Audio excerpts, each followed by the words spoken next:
Hello மக்களே, welcome back to channel. இன்றைக்கி நம்ம வீடியோ என்ன பார்க்க போகிறோம் சொல்லி பார்த்தீங்க அப்படின்னா, நம்ம இந்தியன் பைக் விளையாண்டு பார்த்துருப்போம். ஆனால் பஸ் கேம் விளையாண்டு பார்த்துருக்கீங்களா? இல்லை.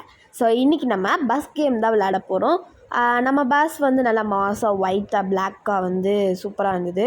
ஸோ அப்படியே உள்ளே எத்தனை பர்சன்ஜர்ஸ் உட்காந்துருக்காங்க, அவங்களாம் டிக்கெட் புக் பண்ணிட்டாங்களா, சீட்லாம் கரெக்டாக உட்காந்துருக்காங்களா அப்படின்னு சொல்லி பார்க்கறதுக்காண்டி இங்கேருந்தே நம்ம வந்து கண்ணிலே அப்படியே மெஷர்மெண்ட் பண்ணியாச்சு.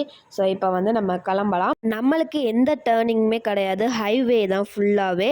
ஸோ நம்மளுக்கு வந்து சைட்லேயே மேப்லாம் கொடுத்துருப்பாங்க. ஸோ அப்படியே அடிக்கடி வந்து பிரேக் விட்டு பெட்ரோல்லாம் வந்து ஃபுல் பண்ணிவிட்டு நம்ம போகிறோம். கொஞ்சம் ஸ்பீடாகவே காட்டியிருக்கேன். ஸோ நம்ம வீடியோ ஃபஸ்ட் பார்க்கிங்களா, லைக் பண்ணுங்கள், ஷேர் பண்ணுங்கள், மறக்காமல் கமெண்ட் பண்ணுங்கள்.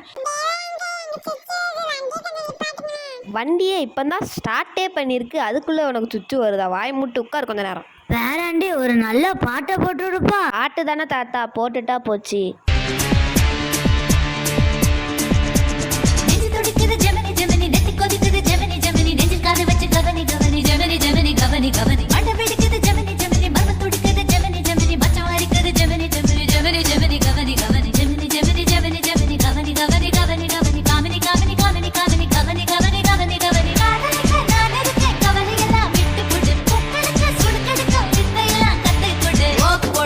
அப்படியே தமனா பாட்டும் போடுப்பா. தாத்தா, உனக்கு காலம் போன வயசுல தமனா பாட்டா கேக்கு? கொஞ்ச நேரம் சும்மாரி தாத்தா. யாருக்கெல்லாம் ரெஸ்ட் ரூம் போகணுமோ சாப்பிடணுமோ எல்லாரும் போயிட்டு வந்துருங்கப்பா. வண்டி 5 நிமிஷம் தான் நிற்கும், அதுக்கப்புறம் நிற்காது. குட்டி சாத்தா, அப்பளே ரெஸ்ட் ரூம் வருதுன்னுல போ. அதுக்கப்புறம் வண்டி ஸ்டார்ட் பண்ணதுக்கப்புறம் வருதுன்னு சொன்னேன்னா அங்கனே விட்டுட்டு வந்துடுவேன். ஒரு மரியாதையே கிடையாது. வண்டி கிளம்ப போதே.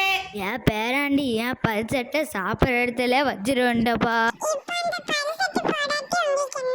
பேராண்டி அந்த கொசுவை கொஞ்சம் அடிப்பா. தப்பாக நினச்சிக்காதீங்க ஃப்ரெண்ட்ஸ், எங்கள் பஸ்ஸில் இந்த மாதிரி தான் அடிக்கடி கொஞ்சம் சண்டை நடந்துகிட்டே இருக்கும். அதுக்கப்புறம் அது சரியாயிடும். இப்போ நம்ம வந்து பெட்ரோல் போட்டுட்டு அப்படியே நேராக வண்டியை வந்து திருச்சிக்கு தான் விட போகிறோம். ஒன்றும் பிரச்சனை இல்லை பாப்பா, திருச்சிக்கு போய் திருச்சியிலேருந்து கோயில்பட்டி வண்டி பிடிச்சிப்போ. நீ கேட்ட ஒவ்வொரு கேள்வி என்ன செருப்பால் அடிச்ச மாதிரி இருக்குடா. சரி, வண்டியை கொஞ்சம் ஸ்பீடாக ஓட்டுங்கடா.